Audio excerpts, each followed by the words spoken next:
My name is Carl Gershman. I'm the president of the National Endowment for Democracy, and I want to welcome all of you to this discussion of the assessment prepared by the Project on Middle East Democracy of the implementation of the 26 recommendations contained in the report of the Bahrain Independent Commission of Inquiry.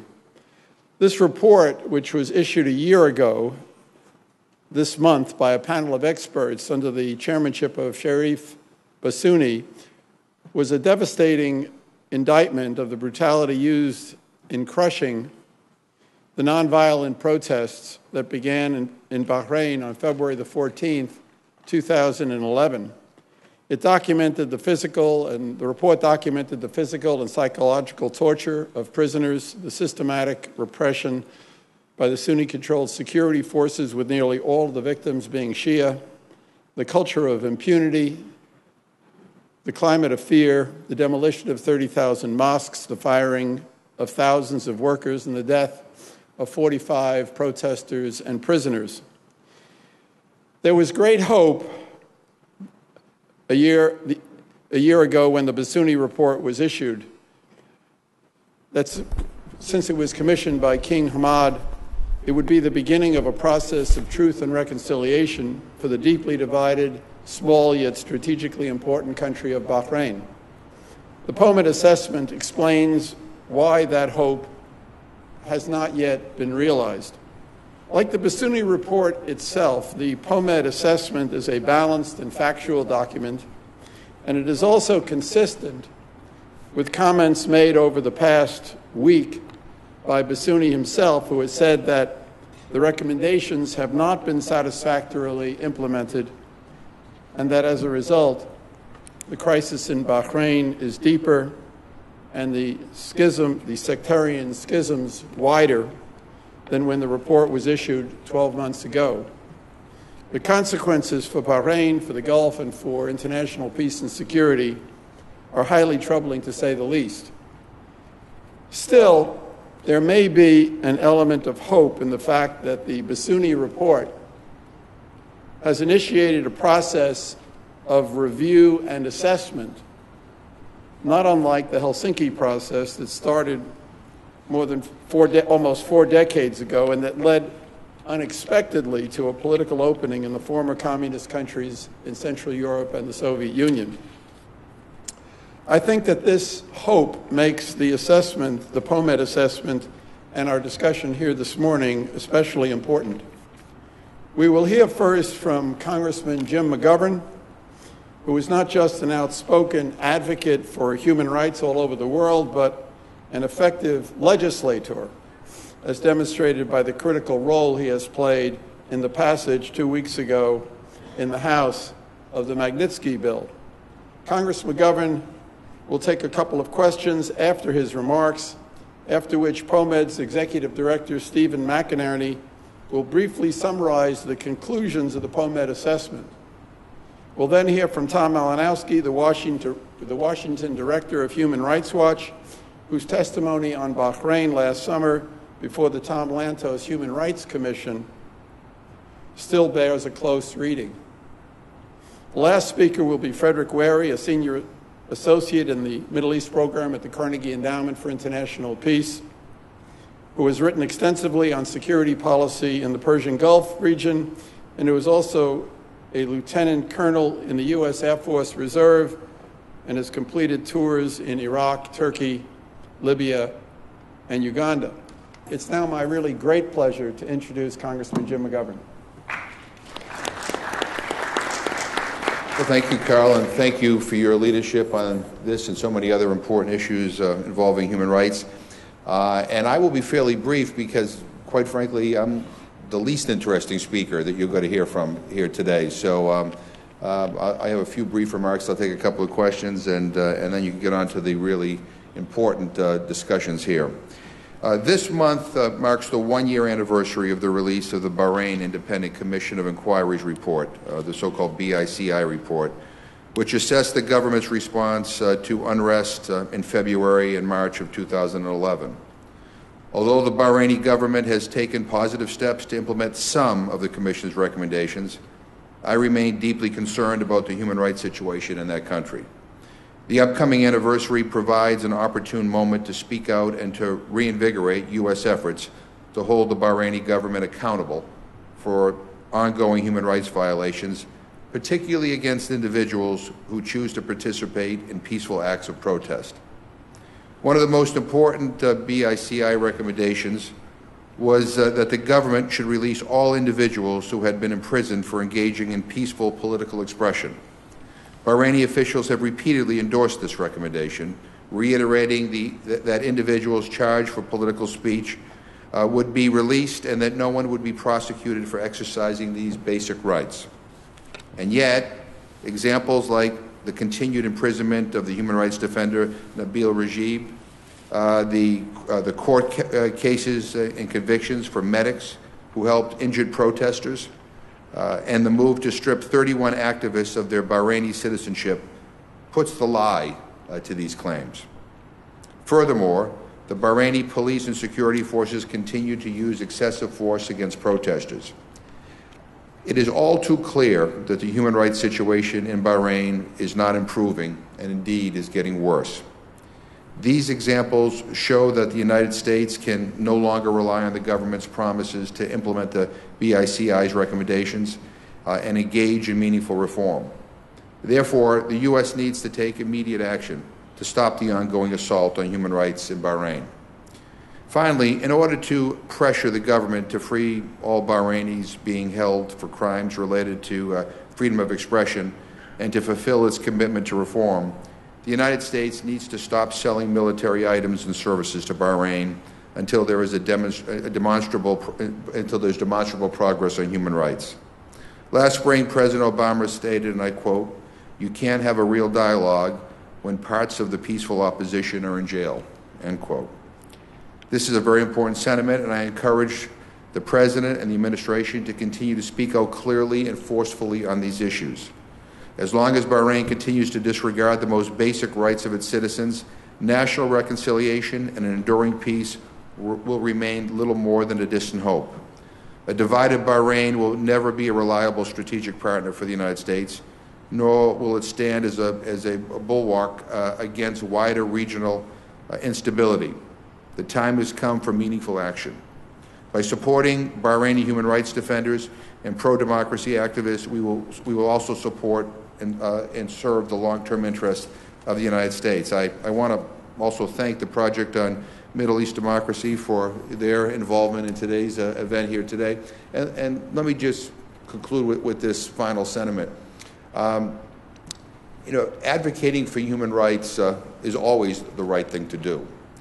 It is not always comfortable. It is not always easy. It's a lot easier when the people who are the human rights abusers are our adversaries. It is more difficult when people are abusing human rights are our allies. Doesn't mean that we should avoid talking about these issues. In fact, it's, I think, even more imperative that we speak out. Because if the United States is going to have credibility on the issue of human rights, we need to be consistent. It can't just be for some and not for others. And I know it's uncomfortable for many to speak out against the situation that is unfolding in Bahrain, but I would say that it is absolutely the right thing to do, and it is essential. If we don't, then we have a double standard on human rights, and that undercuts our credibility around the world. And I think that I think undermines U.S. security. So. Having said that, I am grateful for the opportunity to be here. I want to say that the panelists who you will hear from have been outspoken on this issue, have courageously stated their points of view. Many have been to the region and have put their lives at risk by talking about some of these issues. But it is absolutely essential, and I appreciate the opportunity to be here today. Thank you, Congressman. And we do have time for a few questions. If people would like to, please, over here. The question I have, all these violations, because there is an emboldened the Bahraini government is feeling, because there is no consequences from this administration. what congressional tools do we have, especially when it comes to the Fifth Fleet in Bahrain? Because Al Khalifa need Fifth Fleet more than we need the Fifth Fleet. I mean, it's a mutual benefit. What congressional tools will we see in this? We have almost 1 month for this Congress to go on recess, but what about the new Congress? Are there ideas you're having or your office going to push for? Thank you. Yeah, well, thank you very much for the question. Obviously, we're running out of time in this Congress, although it seems like it's a never-ending Congress. But look, I think the government of Bahrain needs to know that this issue is not going away. You know, we have held a couple of hearings and some briefings in the Tom Lantos Human Rights Commission. We will continue to do that. We're going to continue to raise this issue. This issue is not going away. And so if the government of Bahrain thinks they can wait us out, they're wrong. We have urged the administration to, to not sell any more weapons or arms to the government of Bahrain. And beyond that, I don't want to speculate, what other consequences might be, but I think that there is a growing consensus in Congress that if the government of Bahrain continues to not respect the basic human rights of its own people, then there will be consequences. For there not to be consequences would mean that we have a double standard when it comes to human rights. So this issue isn't going away. I'm not in a position to say, these are the 5 things or 2 things we're going to do. But I can tell you that there will be consequences, and I can tell you that this issue is not going away. Please, and wait for the microphone, please, and introduce yourself. Can you bring the mic up to right over here?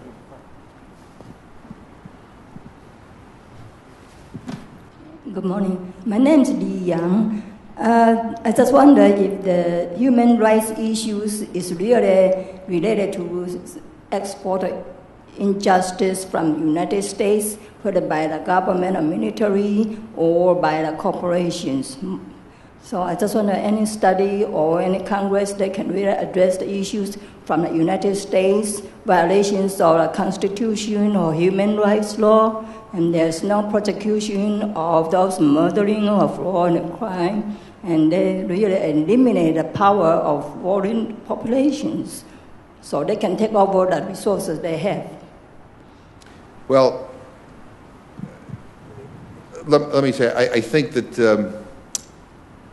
speaking as the United States Congressman, the United States government has a responsibility to play in terms of the issues with regard to human rights in Bahrain and human rights in other countries where we have military alliances, where we have, significant trade alliances. As I said at the end of my remarks, I think our country, the United States, needs to do a better job of standing out loud and foursquare for human rights, and especially when it comes to some of our allies, and even when it comes to ourselves. It is important that we be consistent if we're going to have any credibility. I mean, there's no kind of, if I understand your question correctly, I mean, there's no kind of one thing, that can fix all the issues that you just talked about. But I do think that forums like this, getting more members of Congress involved in these issues, raising awareness, I think will bring about positive change. And I get to co-chair this Human Rights Commission, and I, almost on a weekly basis, sit through hearing after hearing after hearing, listening to some terrible things that are happening in countries all over the world, some of which are our allies. I think we can do a better job. I think the world can do a better job of standing with human rights defenders.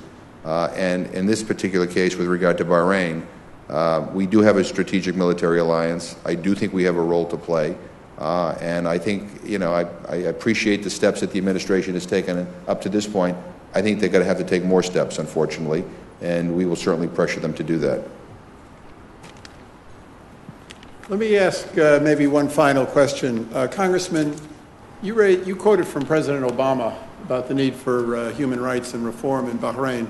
Let me quote something that Secretary Clinton said at the dinner of the National Democratic Institute last November. It was just a couple of weeks before the BICI report was issued, and she said, Meaningful reform and equal treatment for all Bahrainis are in Bahrain's interest, in the region's interest, and in ours, while endless unrest benefits Iran and extremists. Now, we all know that the government of Bahrain and Saudi Arabia points to all dissidents in Bahrain and says they're agents of Iran. Could you comment on this issue, please? Well, I don't believe that that's the case, number one, and I think that's an excuse to justify the crackdowns that are going on. Look, when people who engage in peaceful protest are put in jail for no other reason because they have a disagreement with the government, there is no excuse for that. I mean, you can't blame somebody else. I have no doubt that Iran has, obviously has interest in the region and probably benefits from the unrest. But the act of putting somebody in jail who is engaged in peaceful protest cannot be fault Iran. You can't blame Iran for that or anybody else for that. That is the responsibility of the government that is in place. One of the problems, I think, with regard to Bahrain is that there are too many people, even in our own country, who engage in rationalization and explanation about why these things are happening, to almost kind of trying to explaining away why some of these crackdowns are happening. And what I think that does is embolden those who do not want to respect human rights. I mean, that's the bottom line. You mentioned at the beginning that we helped pass a bill a couple of weeks ago called the Magnitsky Act to kind of hold corrupt officials and officials who are guilty of human rights abuses in Russia accountable. My goal someday would be to see that expanded globally. Those people in Bahrain who are responsible for ordering some of these terrible crackdowns, ought to be held accountable.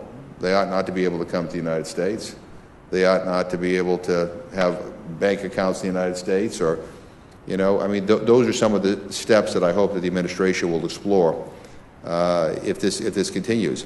Look, the reason why everybody's here today is we hope that things change. I mean, this is not an attempt to, just be here to bash the government of Bahrain. We really want the government of Bahrain to change. We want there to be greater respect for democracy and for human rights in Bahrain. We want to support government officials, members of the royal family who are dedicated to these kinds of democratic reforms. We want this to have a happy ending. We want our alliance to continue. But at the same time, if things do not change, the government needs to know that we're not going away and that there will be consequences, and we expect to hold human rights abusers accountable. Thank you very much, Congressman. And thank you for everything that you do for human rights. It really is tremendously important. We're going to continue now, but I think we're going to speak from the table. Or do you want to? So Steve McEnany will introduce the report of the Project on Middle East Democracy. Okay, thanks very much, Carl, and thanks, Congressman, for your excellent remarks to get us started. As Carl said, I'm going to kind of give an overview of the report. Hopefully everyone had a chance to pick up a copy of the report. It's available just outside the room. Before I get into kind of some of the details of the findings, just kind of make a few remarks to begin with as an overview. First, a little bit about why we chose to issue this report and to put this together. As has been said, the BICI report 1 year ago was a very important report. It is very important that the government took the step of commissioning this report, and it was a very credible report. And when it came out, it was sort of a moment of some hope and optimism that this might be a potential path for moving forward. Over the past year, it's been clear to really all of us that follow Bahrain closely that most of the recommendations, a lot of the important recommendations put forth in that report, to which the government had committed to implement, were not being implemented. Although, and I say it's been clear, but on the other hand, there hasn't been a lot of information available. And there's also been a lot of disappointment and frustration with the lack of transparency and available information from the government regarding some of the details of their implementation. And there also there's been a lot of disappointment that there hasn't been free access to a variety of human rights organizations and journalists to sort of go and independently verify claims by the government of implementation. And so we wanted to, on the kind of one-year anniversary of the BICI report, to kind of, as thoroughly as we could, kind of take stock of where things stood. I would also add that the BICI Commission's recommendations were important, but they were relatively modest. And by no means, if all 26 recommendations from the BICI report from a year ago had been implemented, by no means would that have fully resolved Bahrain's political crisis. Those would have been important steps in the direction to help set the stage for some of the fundamental reforms that need to take place in Bahrain to address sort of representation of the population, to empower elected bodies as opposed to those appointed entirely by the monarchy, and sort of serious national dialogue and reconciliation. Recognizing that the recommendations that were put forth were relatively modest, it's all the more disappointing to now see a year later how little progress has been made on this relatively modest but important set of recommendations. Before I get into kind of some of the details of what we see as most important things implemented and not implemented, one theme that I would point to is that in general, a lot of the recommendations that we see as somewhat implemented or partially implemented were often done sort of in a procedural way. Bodies that were recommended to be set up were established. Some bureaucratic shuffling that was recommended took place. But in general, a lot of the sort of important fundamental characteristics of these bodies, that they be impartial and that they be independent, was not the case. On the recommendations that were implemented, often sort of the letter of the recommendations were implemented, but not so much the spirit that was put forth by the BICI a year ago. I guess one last note I would make is that there are also a number of areas in which some progress was made in the first 3 or 4 months following the issuing of the report a year ago, and in some key areas in which progress was made in the first few months following the issuing of the report, some of that important progress has been reversed. And we've seen some sort of alarming steps in the last few months that have sort of undone some of the important progress that some pointed to 8 or 10 months ago. Having said that, I'll move a little bit to kind of summarizing some of the specifics from our assessment. Overall, of the 26 recommendations that were put forth a year ago, we found that 3 of those 26 have been fully implemented. 6 were not implemented to any significant degree in any meaningful way. 2 of the recommendations that were put forward, we felt unable to properly assess based on the sort of lack of information available. And then that leaves 15 recommendations that we have in our sort of overall initial kind of grading of the progress, we've deemed partially implemented. And sort of as I said just a moment ago, a lot of these partially implemented recommendations, I'd say the majority of them, it's the most important part of the recommendations that have not been done, and that a lot of the procedural steps have been taken, but a lot of the most important, meaningful, aspects of the recommendation that were really important to move Bahrain forward are, in most cases, the parts that were not addressed. I will maybe begin with a few words about those recommendations that were implemented. Of the 3 recommendations that we found to have been fully implemented, I'd say the most important of those was the recommendation to sort of rein in the National Security Agency, the NSA, which is an intelligence body that was established in Bahrain by the government in 2002. It was given law enforcement authority in 2008, and it was one of several government instruments that was responsible for a lot of the problems and abuses that we saw in February of March of last year. The National Security Agency itself was responsible for more than 3,000 arrests. It was responsible for widespread torture and abuse. and is responsible for demolition of mosques. And all these responsibilities were laid out by the BICI, the Bahraini Commission, a year ago.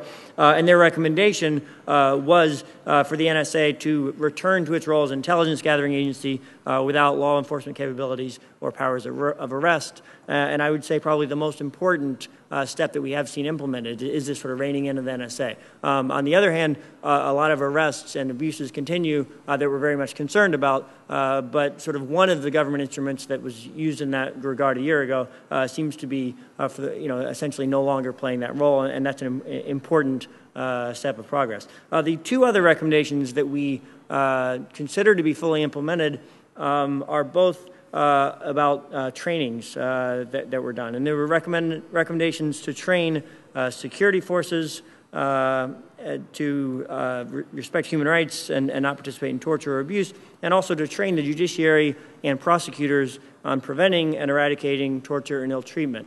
I would say here that the trainings that were recommended, essentially there have been new mechanisms set up to provide trainings both to security forces and to judiciary and prosecutors.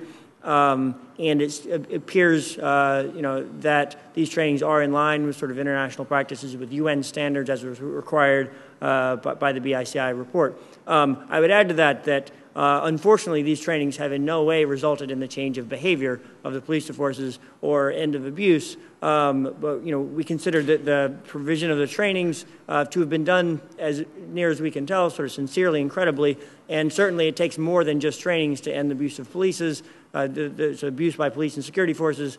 We've seen that, for example, in Egypt, where the U.S. military has been training Egyptian security forces for decades on human rights practices, and I think those trainings were undertaken sincerely, but without accountability and without political will to put an end to this by the government, the abuses continue, and that's kind of what we're seeing in Bahrain. So each of those we've seen implemented, but with the caveat that the overall effect that they were aiming to achieve has not been realized, largely because a lot of the other key recommendations that have not at all been implemented are related to abuse and accountability for government officials and security forces guilty of abuse. Rather than going through all of the other recommendations and the ones that are not implemented or the most important steps that are not implemented, you can read in our report kind of in more detail, and I'd be happy to answer any specific questions at the end in the question and answer session. But let me just kind of focus on sort of four or five key areas or concerns in which little or no progress has been made, and several of these areas kind of overlap many of the recommendations. The first, which I've already kind of touched on, is the fact that there's been essentially no real progress on accountability for individuals guilty for torture and abuse and mistreatment of protesters and of detainees. And there are at least 4 different recommendations related to this, that we've considered essentially not to have been implemented. I would point to a quote from Sharif Bassiouni, the chair of the commission,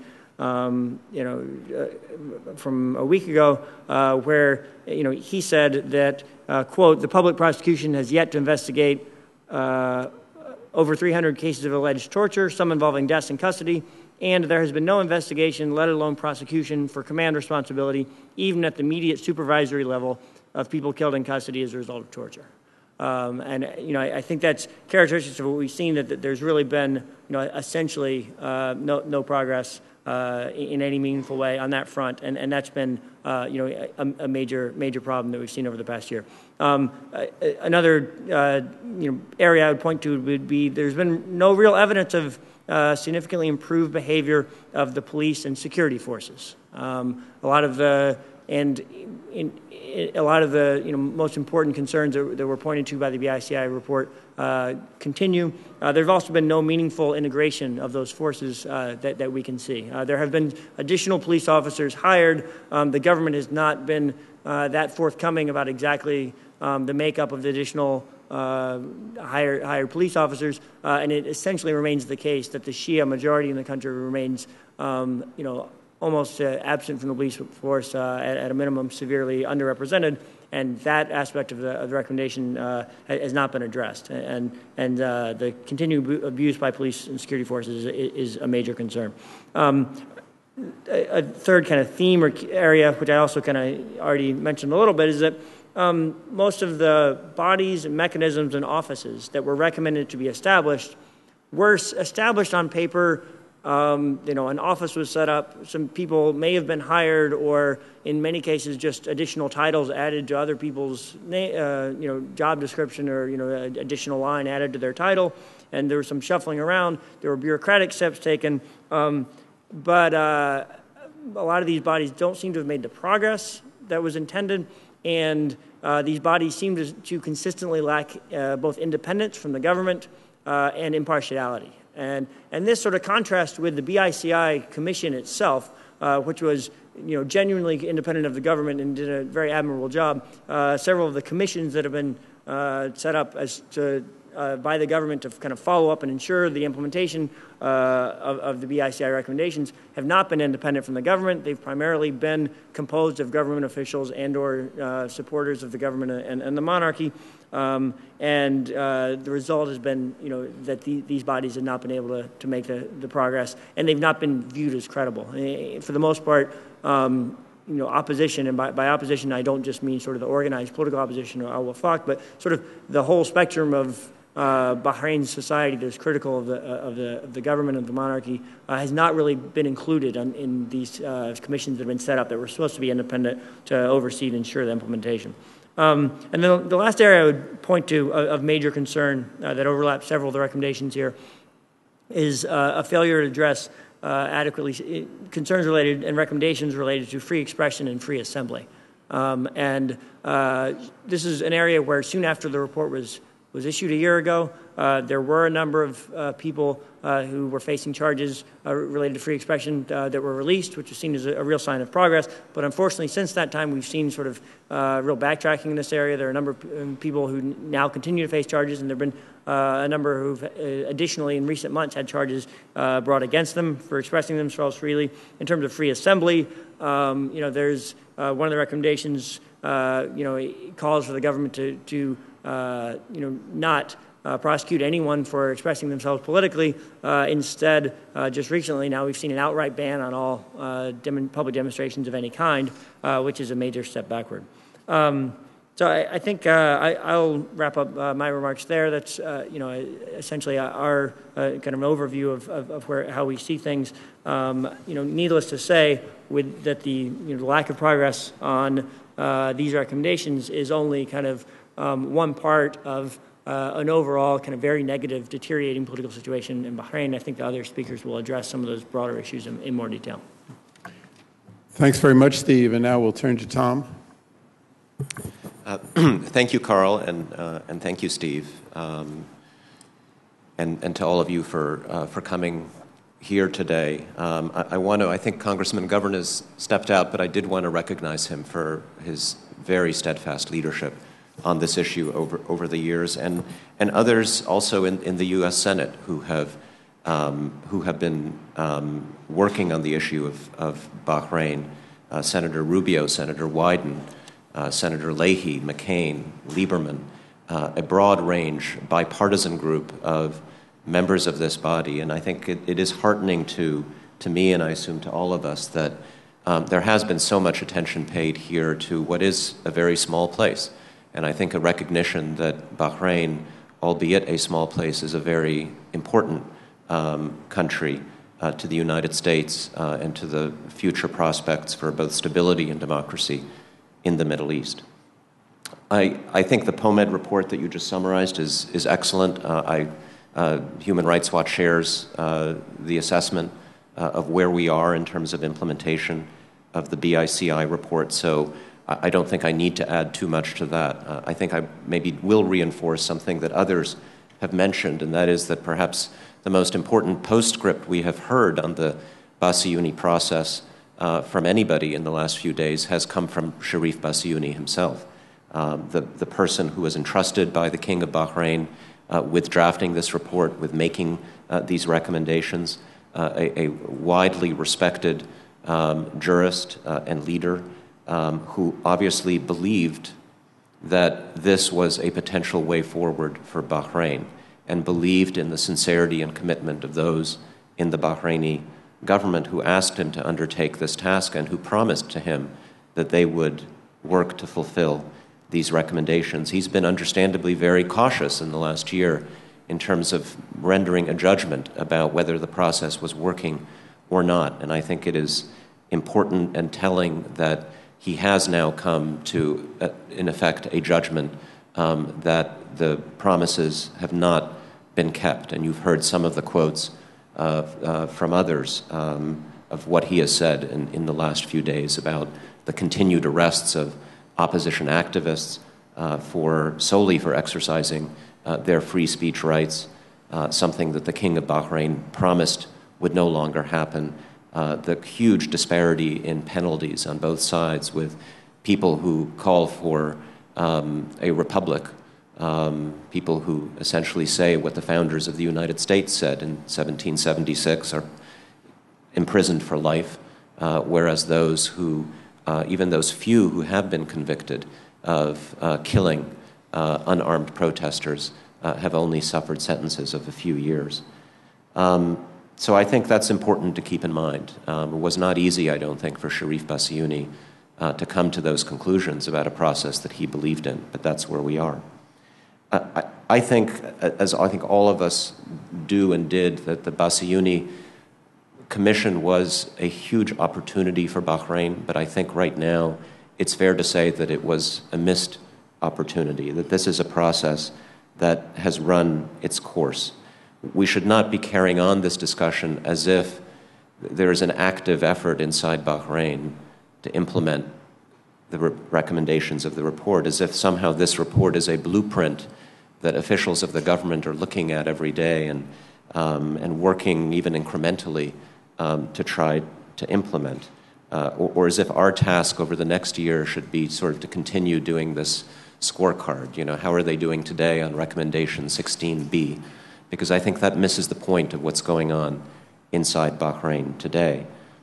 The most important thing we need to know about what's going on in Bahrain today is that there has been a struggle within the ruling family, within the elite, over the last year, in which the hardliners have been ascendant, in which those who invited Mr. Bassiouni to lead this process, and who I think did sincerely believe that it was a way out, have really lost out. And the result of that has been both increased repression of the sort that we've heard about, and also, I think, very disturbingly, growing radicalization on both sides of the divide. On the opposition side, although the leadership of the opposition, I think, has very courageously and steadfastly maintained its commitment to nonviolence, including in statements that have been issued by leading political leaders and religious leaders in the last few weeks. There has been greater use of violence by very frustrated, mostly young people on the streets. And then I think most disturbingly for us, what should be the most disturbing to us, growing radicalization on the side of pro-government Sunnis, which I don't think is something that has naturally arisen, but I think has been very deliberately fomented by the hardliners in the regime, who I think understood at the start of this movement for democracy in Bahrain that the greatest threat to their hold on absolute power actually came from within the Sunni community, from people who within that community who also supported reform, greater democratization, who were frustrated by economic problems, by corruption, and who saw as their only way to defeat that threat the building up of a sort of hardline, radical, anti-reform constituency amongst the sizable Sunni minority within the country. And you know, so the result of this is that any time now you have any multi-sectarian group of Bahrainis getting together to talk about a way out of this crisis, everybody involved in that process, particularly the Sunnis, are denounced as traitors by pro-government media. It's very important to look at what's being said in the government-controlled media in Bahrain today. There's not a free press in Bahrain, but there are newspapers that are essentially controlled, run by members of the ruling family, particularly the hardline members. Again, every attempt at dialogue is denounced. Everybody who supports compromise or dialogue is seen as a traitor. The opposition is regularly denounced as nothing more than an Iranian plot, an Iranian conspiracy. And I think very importantly from the standpoint of U.S. interests, the United States and the U.S. government are regularly denounced in media organs run by our allies in the Bahraini government as being somehow aligned with the Iranians, with Al-Qaeda, with Hezbollah, in this extraordinary, some sort of extraordinary, wacky plot to destabilize the government of Bahrain. Just about a week ago, there was an article in one of the leading newspapers that accused the U.S. government of knowing about the 9/11 plot before it happened and allowing it to happen so that we would then have an excuse to destabilize Bahrain and the Gulf. And, you know, one can laugh at these kinds of silly conspiracy theories, which are common in the Middle East. But one should remember that this is a newspaper whose editor was recently honored by the commander-in-chief of the Bahraini Armed Forces for his great services to the Bahraini nation, even as the commander-in-chief receives U.S. military aid. That's something that we should keep in mind if we're concerned about American interests. Now, there is only one way out of this crisis. Everybody agrees about that. Everyone in the administration, I think everyone in the Congress who's worked on Bahrain, and every moderate Bahraini on both sides, and that is for the King of Bahrain to assert whatever authority he has to open a real dialogue with the opposition that addresses the grievances of the majority of the Bahraini people, and to release the political leaders on the opposition side without whom that dialogue cannot happen, as President Obama, I think, very clearly and eloquently stated last year. I think that's plain. What does it mean for American policy? As all of you know, I think, U.S. policy has been a little bit torn because we do have multiple interests in Bahrain. Everybody would like to see reform, but there's also an American base in Bahrain. It's an important linchpin of the U.S. defense posture in the Persian Gulf, the containment strategy against Iran. But let's come back to what we think is possible in Bahrain and what might happen over the next few years. As I see it, and I don't think I'm alone in seeing this, because I'm stealing this notion from a former administration official who I spoke to recently, there are only three possible outcomes inside Bahrain. One is the kind of process of dialogue and reform that I just mentioned as something that I hope will happen. Two, eventually revolutionary upheaval in which the majority of the population of the country does manage, perhaps even through violence, to overcome the power of the ruling family. Or three, a massive violent crackdown to prevent outcome number two. And again, solely from the standpoint of U.S. interests, thinking about our base and our military presence in that country, the base cannot survive outcomes 2 or 3.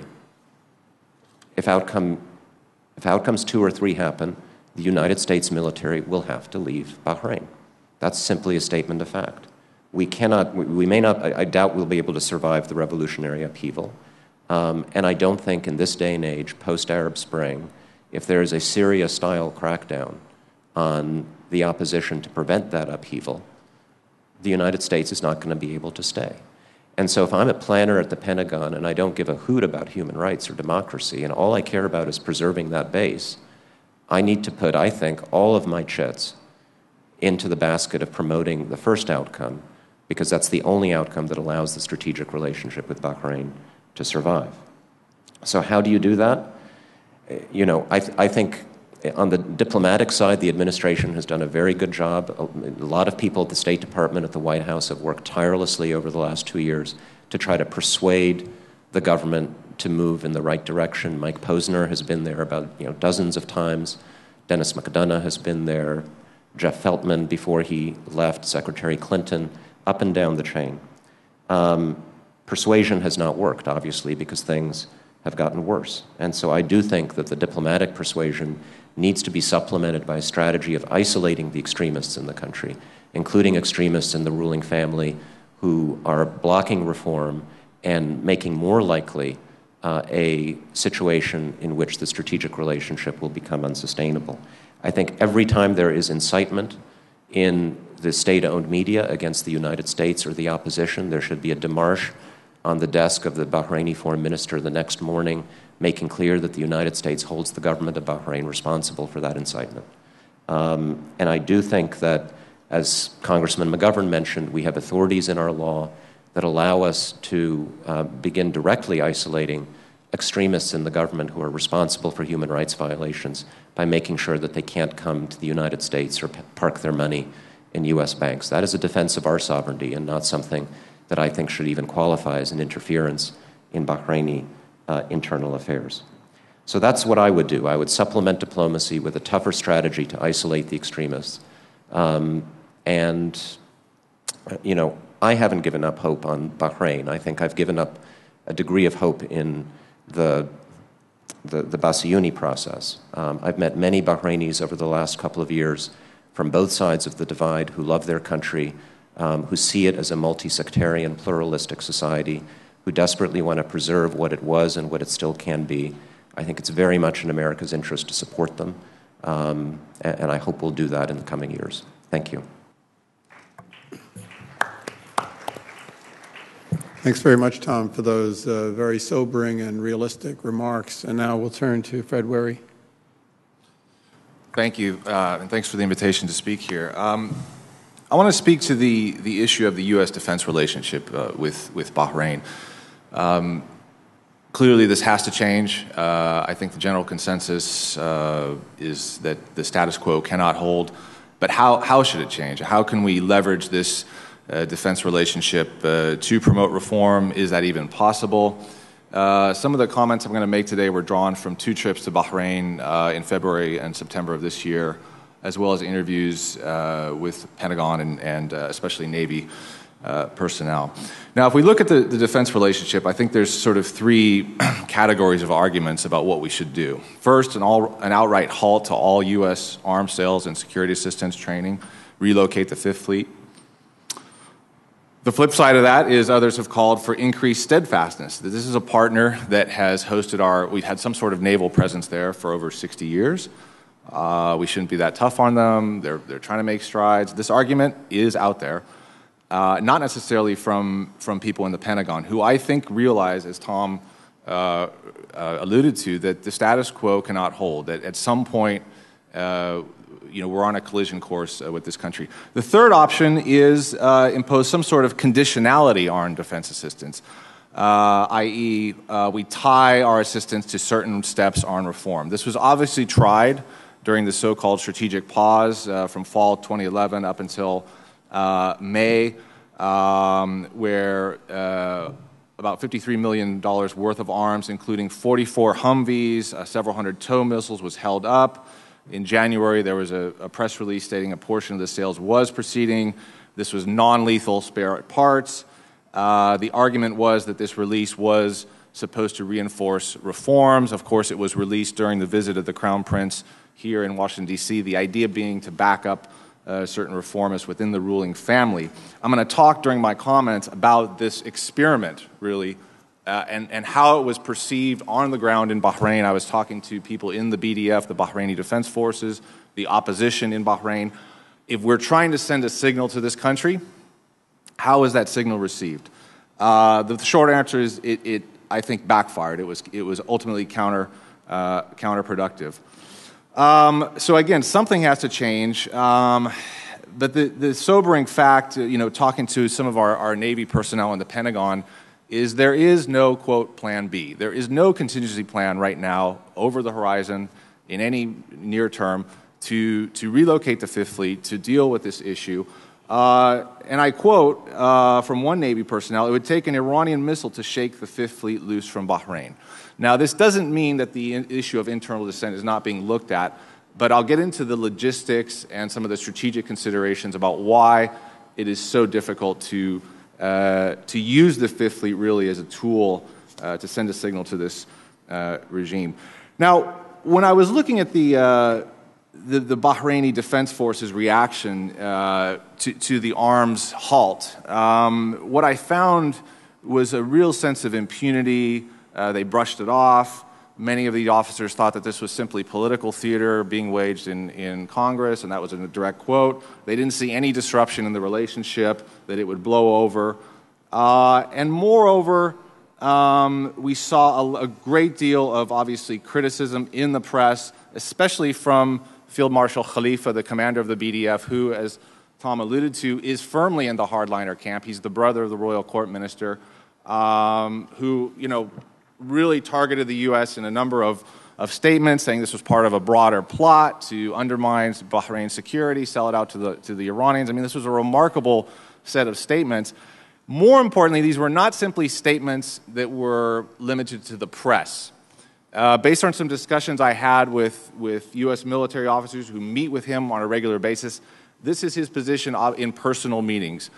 He frequently demands why the U.S. is holding up items, why we're not supporting Bahrain more. There have been a number of instances where he has tried to retaliate against the United States for holding up these arms in terms of allowing the basing of some aircraft in Bahrain. The U.S. had to take these aircraft to Kuwait. So clearly this is a problematic relationship with an individual who has very retroactive views on reform, is firmly in the hardliner camp. What's interesting, though, is the BDF as an institution, the Bahraini Defense Forces as an institution, when you talk to them, they don't understand why they were being punished for the crackdown, because doctrinally they are not responsible for internal policing. It's the MOI and the NSA. They were rolled into the policing. They were obviously implicated by the BICI in several deaths. But if you talk to some of the younger officers, they feel that their reputation was sullied and tainted.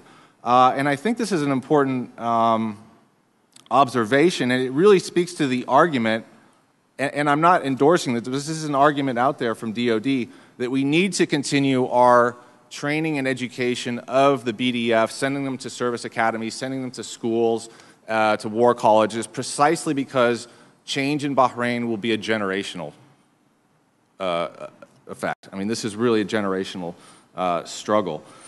But again, that said, the problem is that the BDF as an institution is headed by this individual who is by blood related to the Royal Court Minister, who is firmly in the hardliner camp. Another problem with this issue of restricting arms that I found was that Bahraini simply went elsewhere. When we tried to hold up these crowd-controlled munitions, they went to other suppliers, China, Brazil. Importantly, they went to the Turks to augment the Humvees that we held up. The Turks delivered a light armored vehicle known as the Cobra. It arrived on the streets of Manama in time for the anniversary of the February 14th uprising, and the sense you got from people in Bahrain was this is a subtle signal from the regime thumbing their nose at the United States, saying, you can try to hold up this vehicle, but we're just going to go elsewhere. And oh, by the way, when you talk to the opposition, they actually said that this Turkish vehicle is a more effective crowd control vehicle because it has a narrower chassis and it can go into these Shia villages. So again, the Bahrainis can go elsewhere if we try to hold up things. An important auxiliary, really, to their security forces are the Jordanians. The Jordanians were stepping in. There were a number of instances where Jordanian intelligence personnel, either retired or active on contract, were augmenting the intelligence services in interrogations. So the Bahrainis have a number of other options. What about the effect of when we released these arms? Again, so much hinges on timing, and really synchronizing it. By all accounts, it was disastrous. The release in May came on the heels of when the regime felt buoyed because they had just hosted the Formula One race. They had just begun a renewed crackdown in the media, and here comes the arms release. And I think the signal that this sent to Bahrain was a chilling one. Certainly, it was a disheartening blow to the opposition. In the words of one Al-Wafaq member, this was a clear signal that Washington carries a large carrot and a big stick. Sorry, no, the other way around, a big carrot and a large stick. The February 14th youth movement, interestingly enough, the youth movement that is putting so much pressure on Al-Wafaq, that is really resorting to violent tactics in the street, that is really in danger of becoming radicalized. I think the release of the arms sales really shifted their thinking of America as being implicated in the crackdown. And you saw this in their Facebook pages, where there were images of bloody shotgun shells stamped with "Made in the U.S." You saw them march on Jufair toward the U.S. Navy base for the first time. So again, this argument that the opposition is not targeting the U.S., that's not going to hold out, I think, for a very long time. I think the larger issue is if, in speaking to a lot of our security personnel and defense personnel in Bahrain, if you're going to go down the path of attaching conditionality to arms sales, it has to be targeted, very calibrated. It has to be linked to specific benchmarks of reform. And this was a key problem, is that these benchmarks, I don't think, were ever communicated. Talking to a lot of our defense personnel in the embassy, they did not understand the process of the pause. They weren't able to communicate it to their Bahraini counterparts. And they argue that if you really want to send a signal to this regime, you need to go after these high prestige items that the U.S. has a monopoly on, like the F-16. Let me just conclude with some thoughts on the Fifth Fleet. Obviously, the Fifth Fleet is a huge, tremendous asset for the Bahrainis and for the United States. But I think moving it is problematic, and I'm not trying to excuse it, I'm not trying to justify it. I just want to lay out, based on my conversation, some of the things that need to be thought through when we talk about moving this asset. Again, its biggest value is not necessarily its real estate as a dock, but rather its command and control value for a number of ongoing maritime task forces that are being run throughout the Gulf: counter-piracy, counter-terrorism. And the question is, if you're going to move this facility, not only are there a lot of logistical costs, you need to look at where else in the Gulf you could move it. The UAE is one option. They have the dry dock facility there. There are some political considerations about, would the UAE actually want this Fifth Fleet? Would they want it to be relocated? Would they want to incur the liability of having yet another U.S. footprint on their soil? There's been options, suggestions to move a lot of the command and control facility or operations offshore onto a carrier. This could be sustainable, but not for a very long time. There's problems with bandwidth, there's problems with logistics, et cetera.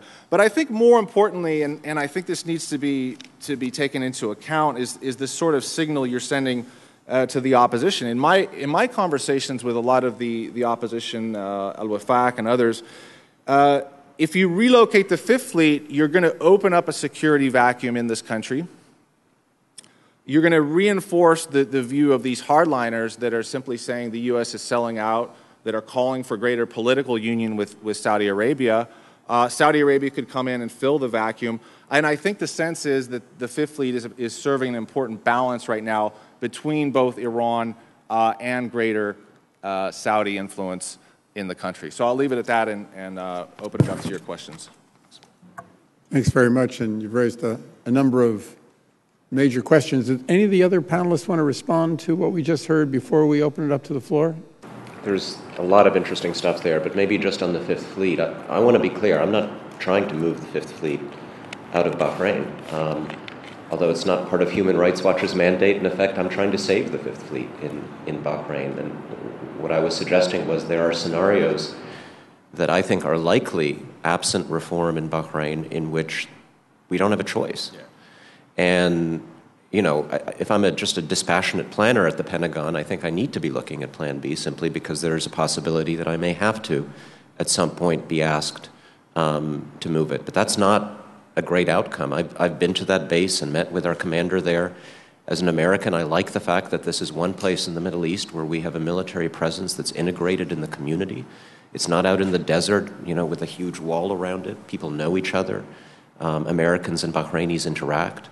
That's a good thing, and I do think it's a good thing for all of the things that we care about in Bahrain, for the United States to be there. I just want an understanding that there is this threat, and that understanding should compel us to work much harder to try to to promote a better outcome inside the country. As Congressman McGovern said, it's much easier to just wait and see. It's much easier not to do these difficult things in the hope that somehow, well, maybe the next president will make those decisions.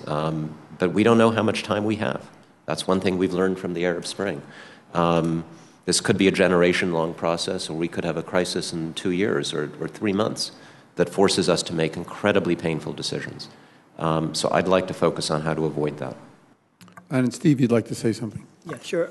Just on this point, Fred's point of that conditionality, in order to work, be effective, must be linked to specific benchmarks. I mean, I would also sort of highlight that last year, when there was this sort of strategic pause, this didn't come from the administration. The administration initially tried to move forward with the arms sale, and it was only pressure here from the Hill that resulted in the kind of delay, and because of that, it wasn't something. And I think the BDF and the Bahraini government understood that this wasn't something the administration really wanted to do. And if the administration would sort of craft a strategy for using conditions as you describe, it would be more effective.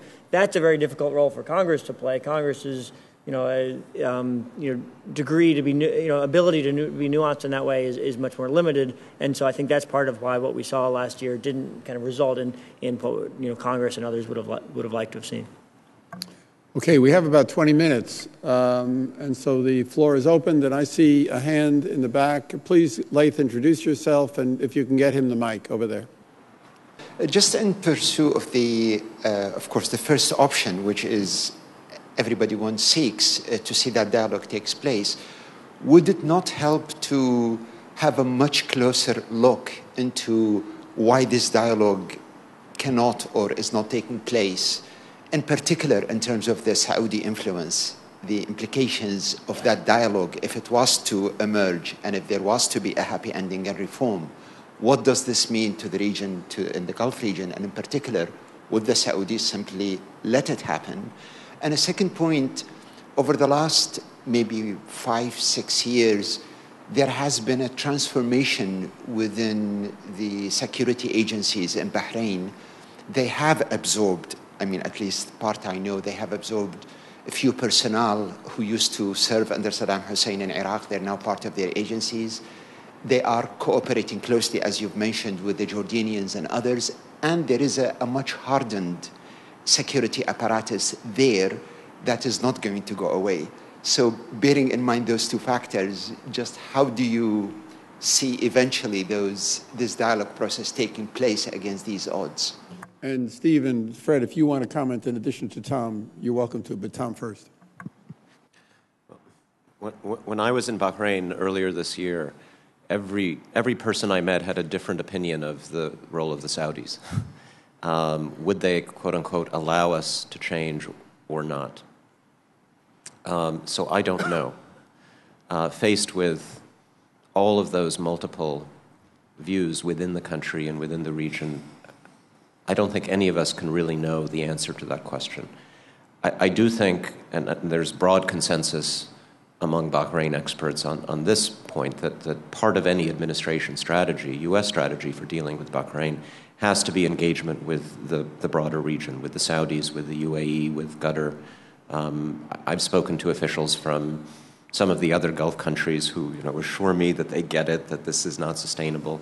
Who knows what they really think, but at least they're willing to engage in a conversation about the dangers of allowing the impasse in Bahrain to continue, as they should, because it's dangerous for them as well.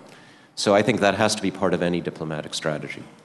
On the security forces and the importation of foreigners, that's a huge problem. When I was there, I interviewed a young man who, common story, he'd been at a demonstration, got caught up, captured by the police, beaten, and he told me that he was in a police car, and one of the officers in the car was beating him and saying, do you love Bashar al-Assad?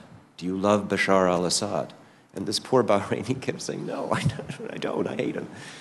And clearly this was a Syrian Sunni police officer who'd been imported and who was transposing his own conflict onto this society, and assuming that all the young Shia kids were somehow pro-Assad. And you know, it's sad and pathetic and just awful. So, you know, a part of any process of reform also has got to be changing bringing Shias into the security forces. That is something, of all the things that are in the Bassiouni Commission, that's one of the most important things, but one of the things that is hardest to do in a short period of time. Even if there were perfect sincerity on the part of the government, that would take a very long time.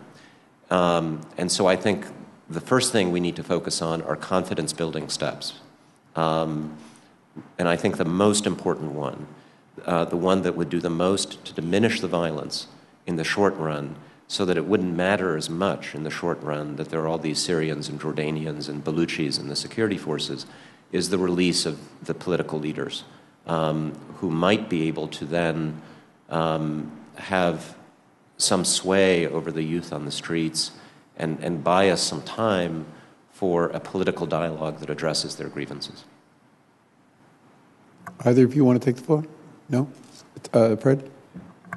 I'll just echo that, and I think, you know, from the Saudi perspective, I think the regime, I think there's strands of thinking about Bahrain. I do think there are voices that see the necessity of reform. I mean, I spoke to a Saudi diplomat in Bahrain in 2006 who said he would not have a problem with a Shia prime minister in Bahrain, and he laid out a very set of scenarios where, you know, Bahrain would not fall into the arms of Iran, where business would continue with Saudi Arabia, and the kingdom could live with this Shia government in Bahrain. Very, you know, rational, moderate thinking. Now, of course, that's not a dominant view, but I do think the Saudis recognize that increasingly their own security is linked to what happens here, and specifically the sort of demonstration effect that you're seeing from the unrest in Bahrain on Saudi Arabia's own Shia population in the eastern province. I mean, there's demonstrations in sympathy of one another. There's coordination between the two. When something happens in Bahrain, the Shia in the eastern province demonstrate, and this is going to continue. With regard to the importation of foreigners into the security forces, I mean, this is really a symptom of the broken state of civil-military relations and the illegitimacy of the monarchy. I mean, that a state that has confidence in its population is able to recruit from that population. You see rulers that don't do this, like Gaddafi in Libya, for instance, bringing in these Chadians and Malians. I mean, this is a real problem, and I think it's ultimately detrimental to the survival of the monarchy. If they start bringing in all these guys, I mean, they're going to be held hostage to this. And, you know, just to echo what Tom said, I mean, when I spoke to the opposition, I mean, they fear these Urdu speakers more than the Bahraini Arabs for a number of reasons, because they don't have ties to the community. I mean, the one opposition member said that when she was arrested, the policeman said, you know, you better talk to us or we're going to turn you over to the Jordanians. The Jordanians were that good as interrogators, and that was sort of the threat that they were using. So, I was arrested by Baluchi in Bahrain. How many people can say that in America? Steve? Yeah, I'll just add, as far as Saudi and the rest of the GCC goes, really, I mean, I think the three scenarios that Tom outlined, kind of the three possible paths that could happen in Bahrain, you know, either dialogue toward reform, or a revolution that upends the government, or, you know, a harsh Syria-style crackdown. I think those are the same choices that face all the GCC states. I think in Bahrain the time frame is shorter, but in the the next 20 years, I think, you know, we're going to see, you know, those are the three options. And for from the perspective of the United States and security posture in the Gulf, I think it should be a top priority of the administration to help convince all of the Gulf governments that option number one is by far the best option for them and for us and for their people. I mean, you know, they have the choice of, if they have option number one, the monarchs in the Gulf have the option of reforming themselves out of power over some number of years and becoming like the monarchs in Spain or in the United Kingdom. You know, option number two for them is to become like Gaddafi or Ben Ali or Mubarak, and option number three is to become in the position that Assad is in right now. And that should be an easy choice. Like, you know, it should be clear that being a king in a genuinely constitutional monarchy, like the royals in Europe, that's not a bad life. Like, that's a pretty good choice. And all the other options are pretty awful for them and for everyone, and very much for the United States. And so I think a real kind of focus of U.S. policy in the region should be helping the monarchs in the Gulf to see, in Bahrain and Saudi and elsewhere, that this is the choice that's confronting them. I have two hands over here, so why don't we go first to Mark and then right behind Mark after that. Mark Hankin from the Solidarity Center. So we've mentioned a lot of names of countries, and we also know that the United States always wants to work in a multilateral fashion in tough places. That's what it's doing in Syria now, supposedly. So I would assume that some countries in Europe especially understand the risks of option 2 or 3. Why is it that we have not discussed that today, and why isn't it that the United States isn't taking a more active role in this matter? We have, in the labor area, tried to multilateralize this through working through the International Labor Organization to address rights violations of labor. Why isn't that happening in other places? Steve and Tom, you want to speak to that? Sure. I'm happy to address that. I was 2 weeks ago. I was in Brussels for the week, meeting with members of the European Parliament and European Commission policymakers to discuss the Middle East and the changes in the region. Numerous countries. Bahrain was one that came up, and I think there is some interest by some European countries, more than others, in this understanding of the need for this kind of change in Bahrain and the Gulf. But really, in a way that wasn't true of other countries that we discussed, Egypt, Tunisia, Libya, the Europeans that get this and understand the importance feel as though the United States has to lead, that the Europe doesn't have the leverage in Bahrain that the U.S. does. They don't have the leverage in Bahrain or the influence of the strong relationship in Bahrain that they do in North Africa.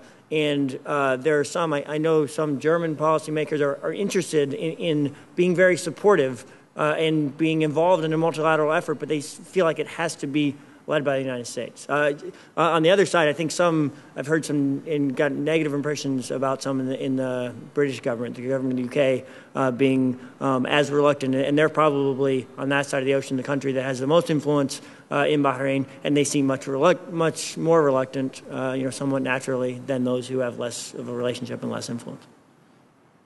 Please, right over here. Hi, Peter. I'm at Johns Hopkins SAIS student right now. There is a fourth option that seems more likely than any of the others, which is that if things don't change dramatically enough and soon enough, Bahrain will be officially absorbed into Saudi Arabia in some way. It's already kind of a satellite, but there could be, just officially to take over the thing because they can't work it out by themselves. And this raises the question: can we really do anything in Bahrain if we don't do something with the GCC, with the Saudis, if we don't change our relationship to them? I think what they're counting on, and I think they're correct, is that it's not really the American public or human rights concerns or anything else. The real determinant is the energy security. I think they believe that we will allow human rights violations, ignore human rights violations, if that's what it takes to ensure the energy security. And I think they're right about this. And this raises the question of the relationship between American citizens and international civil society who's interested in human rights versus the non-state actor of these oil corporations, and what is the role of those oil corporations in determining the policies of the United States government. I don't think that the public, I don't think that any of us know enough about just how powerful big oil is in deciding what we're going to do. Tom, go ahead. That's another variable that one hears about. Will the Saudis actually, save the royal family by absorbing Bahrain? The counter argument is: does Saudi Arabia really have an interest in absorbing several 100,000 more angry Shia into its kingdom? And my guess is that it's a fairly conservative kingdom with fairly conservative outlook about its interests, and that doesn't sound to me like a lot of fun if I'm a member of the Saudi royal family. From our point of view, I don't think it actually changes the three prongs at all, I think, then there's still the same choice between reform, revolution, or repression. Although obviously in that scenario it would be revolution or repression, but the dilemma would remain the same. I personally don't think it's very likely, although I do think Saudi Arabia still has a very important role in influencing or bailing out the current ruling family in Bahrain. Good morning. My name is Walid Malouf. I am with Montgomery Patton. Did I hear you well about the demolition of mosques in Bahrain? You said 30,000? Is this 30? Is this 30? 30,000? No, 30. 30. I'm sorry. Tom, you didn't mention much the Saudi Arabia influence in Bahrain in your analysis. But don't you think there is a big struggle in the whole region between the Saudis and the Iranians? And Bahrain is in the spot, and as Syria is, and Hezbollah, and... Yeah. Well, I think, at least in response to questions, I have been talking about the Saudi angle. But the larger regional, what one could call the Saudi-Iranian Cold War, I think it is something that U.S. policymakers do need to consider when looking at Bahrain. It's why this small place is so very important, because it's a fault line in that larger struggle. And I think there's a danger for the United States, especially as we support, I think rightly, the opposition in Syria, which is largely Sunni, that we avoid the perception in the region that we aren't supporting these democracy struggles in the Arab Spring out of principle, but that we're always lining up with the Gulf states and their Sunni allies against the Iranians and their Shia or Alawite allies. That is a very pernicious perception from the standpoint of U.S. interest. I don't think Barack Obama is sitting in the White House thinking, what can I do for the Sunnis today and against the Shia? But there is this perception in the region, and the place where he can disprove it, the place where he can prove that American policy is, generally speaking, principled, is Bahrain. So that's another reason why I think there is a very large U.S. national interest in addressing this crisis. Hi, my name is Salman. I'm from Bahrain. I want to talk about two things. Firstly, about the BICI report. I think that, the report can be used as a checklist to see, what Bahrain has done, what hasn't done. Because the BICI recommendations is more of a process tackling with very complex issues, We're talking about judiciary, reconciliation, accountability. These cannot happen overnight. And I'm not saying that we are where we want to be, or the government is happy where the results and the reforms that we are today, but also has remained stagnant. And I think it's a bit naive to think that, Bahrain is not committed to change. I mean, I know we talked about they are committed, with the invitation of the BICI Commission, with a self-imposed deadline of 3 months to enforce recommendations. And now a year later on, yes, and like, as you said, Stephen, 15 of the recommendations have been partially implemented, 3 of them have been fully implemented, so we can see a majority of them have been worked on. But, establishment of independent bodies, it takes time to recruit personnel, to staff them, to lay down the foundation. That's my first point. Secondly, about the U.S. and Bahrain's alliance, let's not forget that 60 years ago, Bahrain was the only country to open its doors to the U.S. when no one else in the region did. So there is a long-standing relationship. I mean, and it dates back to the late 1800s with the American missionary in Bahrain. That being said, Bahrain lives in a volatile region where 30% of the oil goes through the Gulf. So the U.S. base is important, and strategic interests are important. So when they did release arms sales in May, it was to protect strategic installations in the country. I was not, we're not sold crack-controlling weapons, and this was made very clear. It was nowhere a reward to a reformer like Sheikh Salman or anything. And Michael Posner last week stated that it is possible to address human rights violations and strategic interests separately and should not be grouped into one. And also, one more thing about arms sales. Now, the production of arms sales provides job security. Try to wrap it up quickly, yeah. Job security to thousands of people around the world. And I just don't think it is in American interest or Bahraini interest to hold those lives hostage while a country takes the adequate times it needs to reform. Cutting off international ties and keeping country in isolation is not the best solution. I really was wondering if this is the last time we're going to be talking about the BICI report. Tom said it was a missed opportunity and the process has run its course. But Fred, you said that there should be that conditions should be targeted and calibrated to benchmarks, and the BICI report has benchmarks. Is this a process that can continue, or is this process run its course and we're moving on to other things? So why don't we hear the responses to these questions? Sure. So thanks for your question. I'll begin by mentioning one point that I sort of inadvertently left out of my remarks. In terms of, you're right that some of these recommendations can be, take some time to implement and are sort of it could be a long process. If the Bahraini government appeared to be sincerely committed to the kinds of reforms needed in this report, and as I mentioned earlier, the much greater, kind of more fundamental, more serious reforms that are needed in Bahrain, and they seem to be sort of genuine and open and transparent about their implementation and sort of honest and kind of self-reflective about the progress they're making, and they were now saying, this is a very difficult process. We've implemented a few of the recommendations. We've had some progress on others, and we look forward to working harder to implement the rest of them.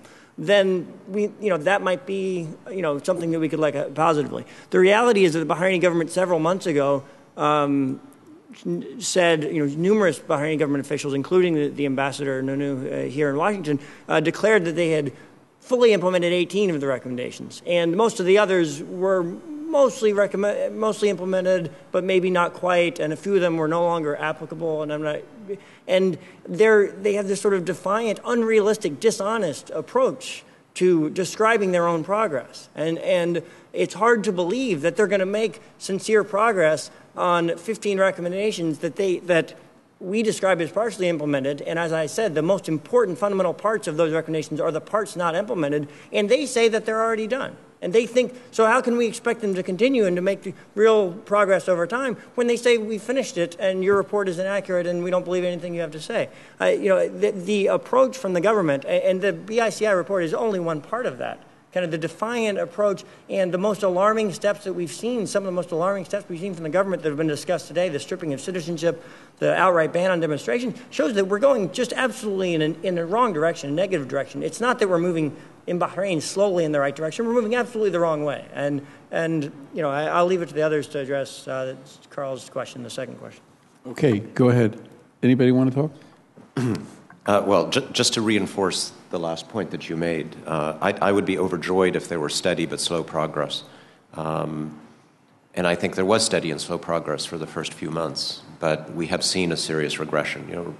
We had a lot of people released, for example, from prison. It was wonderful because they had been charged with free speech offenses, criticizing the government, calling for an end to the monarchy, that sort of thing. That seemed to be a sign that the government was taking really the central recommendation of the BICI report seriously. But now they're arresting those people again, and even worse, stripping them of citizenship. That's why I sort of say that this has run its course. We're no longer in this process in which we're sort of checking things off a list every day. Okay, well, that's done and that's done. I didn't mean to say that we should never use the BICI report as a benchmark again. I'm sure that we will. But I think there are a lot of other issues that have arisen in the last year since the report was published, and a lot of fundamental issues that the report wasn't even meant to address, having to do with the underlying political grievances of the opposition that need to be at the forefront. So if I were, drafting benchmarks for some sort of conditionality process, were we to decide that that's the right way to go, I wouldn't just use the BICI Commission. I would look at a much broader range of issues.